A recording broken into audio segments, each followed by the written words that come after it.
আজ সোমবার। আজ আমার লাঞ্চ থালিতে রয়েছে ভাত, কাঁচা লঙ্কা, কমলি শাক। প্রথমে আমি তেলে শুকনো লঙ্কা, কালো জিরে ফোড়ন দিয়ে পেঁয়াজ কুচি ভেজে নিয়েছি। তারপর কমলি শাক ভালো করে ধুয়ে দিয়ে দিয়েছি। নুন, চিনি স্বাদ অনুযায়ী, হলুদ গুঁড়ো, কাঁচা লঙ্কা দিয়ে গ্যাসের ফ্লেম লো করে ভাজা ভাজা করেছি। আর করেছি ছোলার ডাল, আলু, টমেটো, মটরশুঁটি দিয়ে। ছোলার ডালের সাথে খাওয়ার জন্য নিয়ে নিয়েছি পটেটো চিপস। আর করেছি ট্যাংরা মাছ পেঁয়াজ কলি দিয়ে। প্রথমে মাছ নুন হলুদ দিয়ে ভেজে নিয়েছি।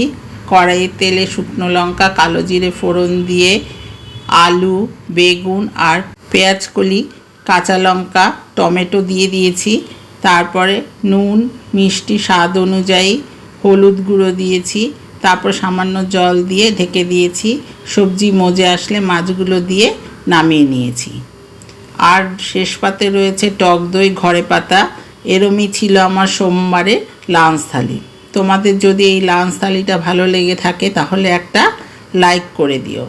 Thanks for watching.